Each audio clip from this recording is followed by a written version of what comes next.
Welcome to the Unbreakable Mind and Body podcast. I am your host, Tiana Gonzalez, a multi-passionate creative, storyteller, and entrepreneur with a fierce love for movement. This is our space for powerful stories and actionable strategies to help you build mental resilience and elevate your self-care practice. Together, we will unlock the tools that you need to create an unbreakable mind and body. Welcome back to the show. I am your host, Tiana, and I want to tell you a little story about a client that gave me an apology that she definitely did not owe me. And what we're going to do is first talk about that situation, and then I'm going to tie it in to probably a situation that's relatable to you, because I'm sure at one point or another in your life, you were sidelined, you were derailed, you had to take a break from something that you love doing. And if it happens to be the gym, then this will be even more relatable. And then you come back. And it's all about how that goes when you first come back to the gym after taking a break, after you've been on that hiatus, and how you treat yourself. So I had a client come back to the gym after having a baby. She was out on maternity leave and she finally got clearance. And the first thing she did when she walked into the gym for her first session back was apologize to me for being gone, for being emotional, for being different, for not being where she left off. And I just was like completely frozen and stuck because she was being so hard on herself. She was questioning everything throughout the workout. She was uncertain. She was insecure. She was pissed. She was frustrated. And I had to keep reminding her to give herself grace and reminding her that, you know, she just experienced a miracle, a literal miracle. She had a baby. And that, you know, it's going to be rough for the first few weeks, but with time, with patience, and with being kind to herself, she would get back to where she once was, if not completely surpass that point. Now, here's the real problem here. It's not about being away. You know, maybe you were injured. Maybe you had a baby. Maybe you were sidelined.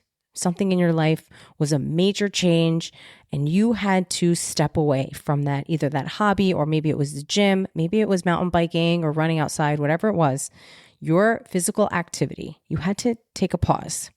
You had to sit in this gap. The gap is not the problem. The problem is the story that you tell yourself about it. That's the real problem. You see, these things in life are natural. Women have babies. People change jobs. Things shift. You have seasonality. If you have small children, you know that there are times of the year where they're in a strict routine and they follow a schedule. And then there's times of the year where they're home all day, or they're at summer camp, or they have a different schedule. And so you need to be fluid and flexible in order to accommodate for all of those things. The maternity leave client apologizing to me was just so telling about, you know, the stories that she was telling herself. Maybe she thought she had lost all of her strength. Maybe she thought she was disappointing me. Maybe she thought she was never going to get back to that place that she once was. Maybe she thought, wow, this is going to be really fucking hard. And maybe she was a little bit scared about that. And guess what? All of that is okay. Now, here's where my expertise comes in. And I think I have a very good ability to read the room, to meet people where they're at, to offer a different perspective. And although I am not a mother and I don't know the inner workings or what that feels like in my body, I don't know how that physically will manifest because I have not experienced that personally. But what I do know is that the body is incredibly resilient and it does bounce back. But you have to allow it to evolve and adjust on its own time. It doesn't work on your timeline. We don't get to decide, okay, well, today I'm going to be able to squat my old PR. It doesn't work that way. So what I offer to my clients who are returning from a break, or they're returning to the gym after having a baby, or whatever the case may be, whatever that reason is that they had to take a pause, to start a little bit lighter, to recognize, hey, you just have been through something huge. And while your body is recovering from it, yes, you can turn up the heat a little bit, but also know that you're not going to be able to just step right back into where you once were, where you left off. Programming for returning moms is actually really specific. Typically, we will lighten the loads, we'll do some fewer sets. We focus on specific movements, particularly if there's any diastasis recti, which is a phenomenon that occurs in some mothers where the abdominal muscle actually separates right through the middle. And in some instances, we can work to strengthen that area and get the opening in the middle to close up a bit. Some women are able to do it naturally. Some women are not, and they need to have a surgical procedure. It really just depends. But there are things that we can do in the gym to work on those things. And knowing how to make sure that you're pushing just enough, but not too much. Because the thing is, it's not always going to be about slamming the weights, spiking the heart rate, or having this like crazy killer workout, especially not right in the beginning. Oftentimes it's going to be a focus of more along the lines of, let's make you feel good today. Let's stimulate your muscles. Let's get you moving. Maybe we'll break a light sweat, but I don't need you to be in the fetal position at the end of the session.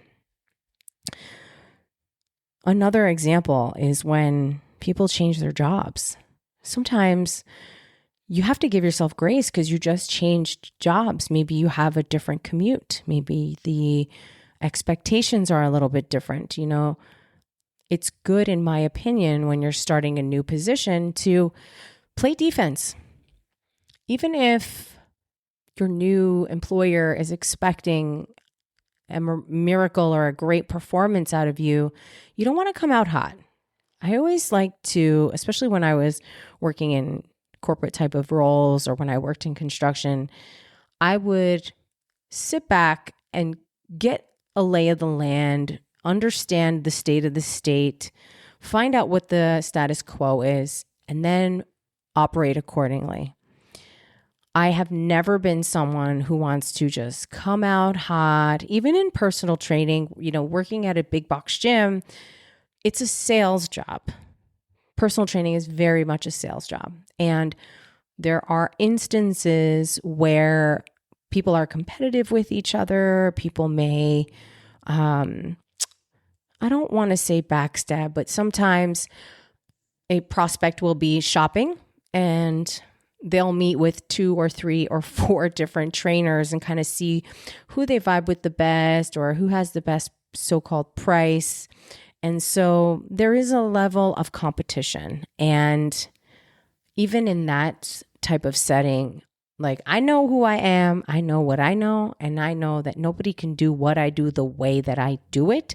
Therefore, I'm in a category of 1. Therefore, I'm not in competition with nobody. Therefore, when we're comparing numbers, that's for y'all. I'm not comparing my numbers to anybody else because I'm different. And that outlier, that uniqueness, that sets me apart and that makes me excellent at what I do. Nobody else can do what I do. They may do something else. They may try to copy it, but they cannot do what I do because they are not me and I am not them. You understand? So when it's about this job change, treading lightly, sometimes that means maybe working a longer day, maybe being online a little bit longer, being available to answer calls, to attend meetings, to go into the office or to go to dinners, etc. And so that could really impede on your health and fitness goals. But maybe after a few weeks, you'll get a better understanding of what the expectations are, what they really are, not what the company says they are, and you'll know how to navigate that. And in that instance, when you come back to the gym, you don't want to come out hot. You don't want to come out guns blazing. You want to take it nice and easy and play defense. Test the waters and slowly increase the weights, slowly increase the intensity, slowly increase the number of times you go to the gym. Now, the real magic here is in when you know how to structure your workouts and you can accommodate changes. So you can build your training around your real life and not some fantasy version of it. Now, for a personal trainer, especially someone who works in a gym where we're seeing clients in person, we have this conversation all the time because there's so many instances in which a person has great intentions. Yeah, they want to come to the gym 5 days a week. Of course. They're spending all this money on a membership. They love the amenities. They think the equipment's great. They love how friendly all the staff is. They love the smoothies or going out for a dip in the pool after their workout. They love the cold plunge or the sauna, blah, blah, blah, right? But in actuality, they are going from 0 to 100. This is a person who maybe was going to a gym once a week. So how are they going to go to the gym 5 days? Let's really think about this, right? So as a trainer, as somebody who's advising on programming, on education, on teaching the skills that are needed, the fundamentals, the movement patterns, what exercises are substituted for what, it is my responsibility to level set those expectations.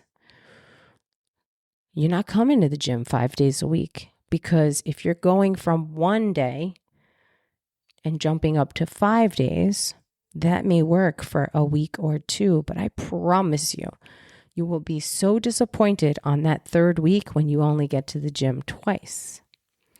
So it's really important to look at where you're at and build it from there. Think about having a program that can bend to these things.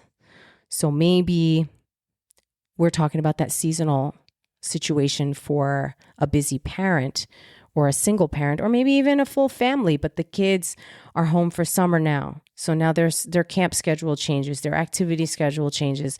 You can't get to the gym as often. So what do? You're not going to stop coming to the gym. You're going to modify the plan. You see, the plan is only as good as it can be when it can be executed with or upon. So you could have a beautiful plan on paper, but if it requires 2 or 3 more times a week than you are actually capable of achieving, it's not a good plan. Not for you, not right now, not in this season of your life, but that could change in the future. So we put that on the back burner for now. We modify and we do what we can with what we have at our disposal. I'll tell you honestly, 2 heavy full body workouts a week is better. That can get done is better than 5 workouts that you can't keep up with. Okay. It's really about being real with yourself. And then you can have a small goal and then you can have a stretch goal. Now, this next thing that I'm going to talk about is the most important point of this whole episode. Okay. I've mentioned it on previous episodes, but it's worth noting again. Everything in life is impermanent. Okay? If you're in a high right now, you're in an upswing, life is good, you're making money, you got a roof over your head, you got great clients, you love your job, you got a great commute, whatever, you're rolling in the dough, good for you, life is good, family's getting along, enjoy that. It's not going to last forever. And I'm not being a Debbie Downer, I'm being a realist. So then when the times get tough, when there's strife, when there's a little struggle, when maybe that commute changed and now you're sitting in traffic for 2 hours every day, well, you got to know that that's also impermanent. You're going through a challenge with one of your children or a partner or a family member, that's also impermanent. And so this idea that you're going to create feelings around an unrealistic identity that you establish for yourself because you just had a baby, now you're coming back to the gym and now you're going to beat yourself up for a standard that's not real, for something that you happen to hold in your head. You have this high expectation, and it's so far out of your reach that you're always going to feel like shit because you can't reach it. You can't even touch it. But what if you change that goal? And then what if you realize that through this season, this is a season of slowing down. This is a season of doing the best you can. This is a season of, okay, I'm going to do my best, and eventually I'm going to do even better. All of the people that I've mentioned so far in this episode, the person who changes their job, the person who has a baby, and the person who is going through some seasonality in their family, they all have similar situations, similar struggles, and yet they're each unique in their own situation. So again, remember that nothing is permanent in life, the good and the not so good. And all of that is beautiful. So when it's good, enjoy it, soak it all up.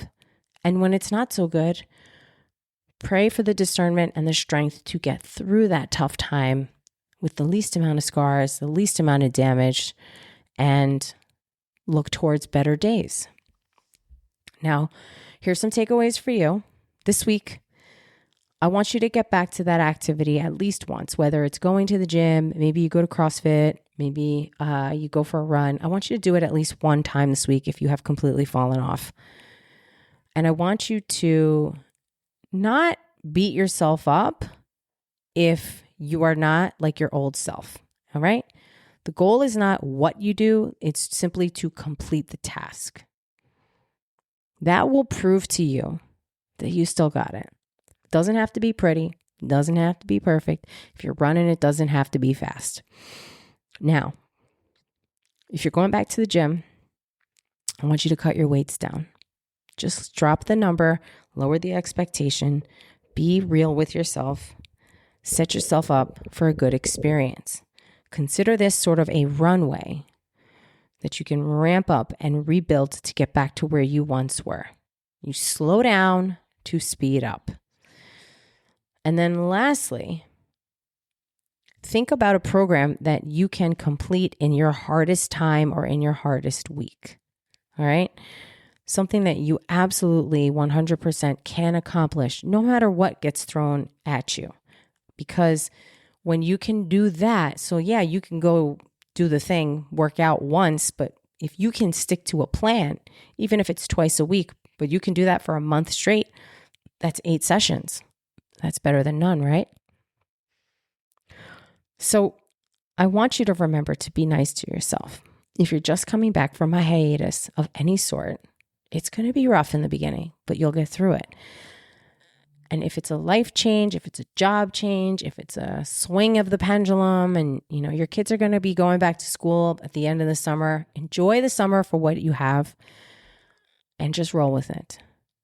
Because another opportunity will present itself. It's right around the corner. You'll get to go back to the gym. You'll get to go back to your routine. You will get to do what you need to do for yourself.